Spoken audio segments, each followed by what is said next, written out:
juga terus mencuat sejak Sabtu lalu. Bagaimana kondisi warga negara Indonesia di sana?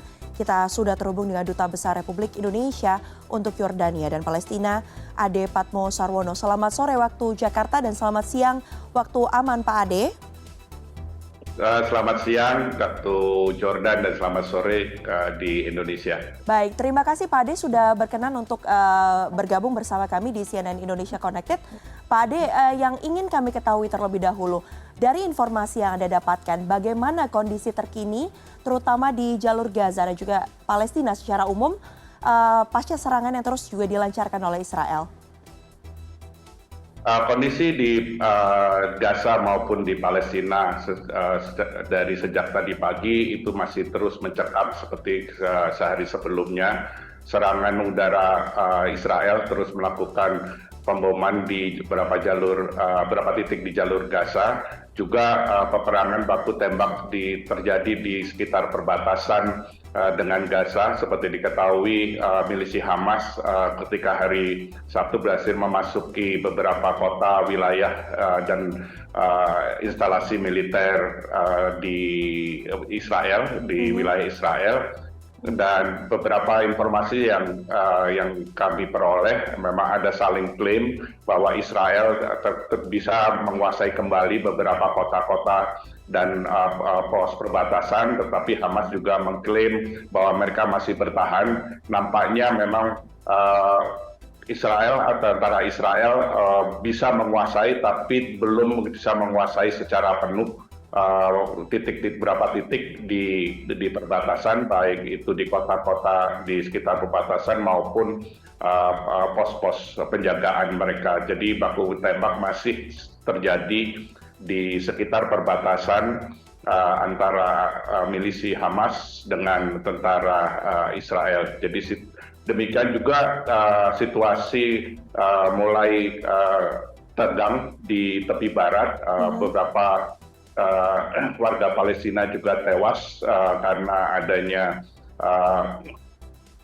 penangkapan dilakukan oleh aparat keamanan Israel, seperti di kota Nablus, Jericho salah satunya, dan juga barusan saya dapat informasi juga pemukim Yahudi yang ada di tepi barat juga melakukan tindakan kekerasan terhadap warga Palestina. Jadi pada intinya secara keseluruhan situasi baik di jalur Gaza, tepi barat juga di Israel ini masih mencekam dan tegang kondisinya. Baik, situasi masih mencekam ya, saling serang masih terjadi di sana. Yang ingin kami ketahui adalah bagaimana kemudian kondisi dari warga negara Indonesia. Berapa Pak sebenarnya warga negara Indonesia kalau kita bicara yang ada di jalur Gaza, kemudian yang ada di tepi barat dan juga Palestina secara umum, dan bagaimana kondisinya? Untuk yang di jalur Gaza kemarin saya sampaikan ada 13 orang, namun kemarin ternyata sudah berkurang menjadi 10 orang, 3 orang sudah keluar terlebih dahulu karena ada beberapa di antara mereka adalah mahasiswa, kebetulan ada mengalami keluar untuk riset atau penelitian. Jadi sekarang masih ada tinggal 10 orang termasuk 5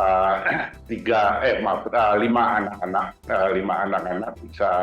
Dari itu ada 3 yang merupakan relawan MRC yang bekerja di Rumah Sakit Indonesia. Ada 2 yang bekerja sebagai relawan filantropis, Bang Onim di NPC, dan 1 juga dengan filantropis dari Indonesia. Jadi total yang ada di jalur Gaza itu ada 10 orang. Sementara yang di wilayah Israel, sementara ini kita deteksi ada 35 WNI. Tapi kita belum tahu di mana mereka domisilinya gitu, apakah mereka itu di Tel Aviv atau ada yang di sekitar perbatasan di Gaza atau di wilayah Israel, kota-kota di Israel lainnya. Tapi yang terdeteksi ada 35, kita sedang terus berusaha untuk mencari informasi. Nah, di luar yang mereka yang berdomisili baik di jalur Gaza maupun di Israel. Kita juga mendeteksi ada beberapa WNI yang melakukan ziarah religi di Israel maupun di tepi barat. Ada sekitar kemarin saya dapat informasi ada 250 orang WNI yang ada di Tiberias, dan rencananya sebetulnya hari ini harusnya mereka sudah bisa keluar. Namun kita belum tahu karena perbatasan, terutama perbatasan Yordania dengan Israel melalui tepi barat, maksud saya, itu kadang-kadang dibuka, kadang-kadang ditutup.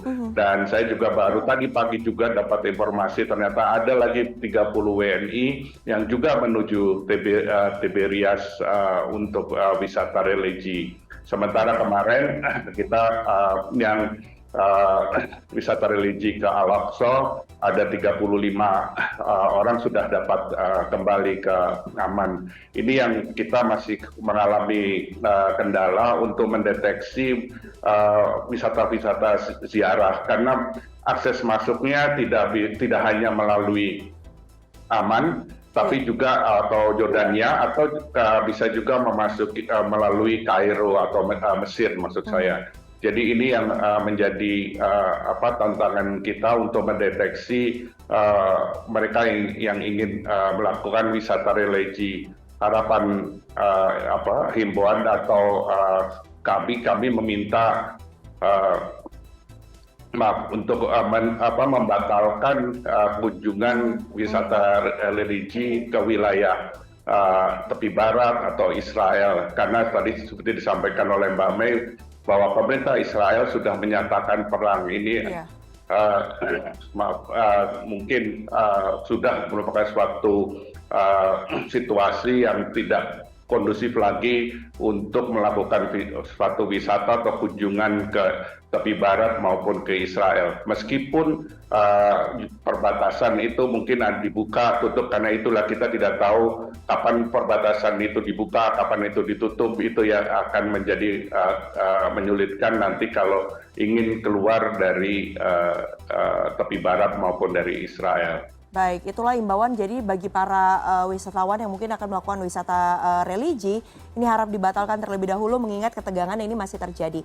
Tapi Pak Ade, bagaimana kemudian bagi warga negara Indonesia yang tadi Anda sebutkan, lokasinya masih terpencar, apakah kemudian ada upaya-upaya evakuasi yang akan dilakukan oleh pihak KBRI, mengingat kondisi ini juga semakin memanas, atau seperti apa Pak teknisnya nanti untuk memastikan WNI-nya selalu aman?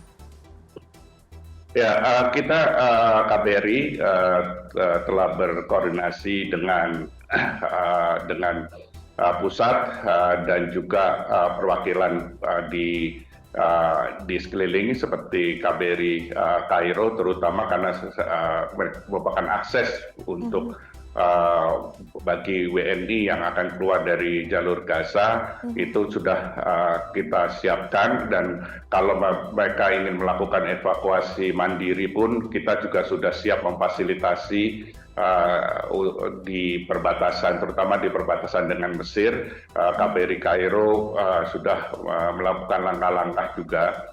Jadi meskipun KBRI Aman itu sebagai penjurunya, tapi kita juga berkoordinasi dan bekerja sama dengan perwakilan-perwakilan di sekeliling di tepi barat, baik itu terutama di Kairo, meskipun kita juga koordinasi juga untuk memonitor apa yang terjadi juga di Libanon.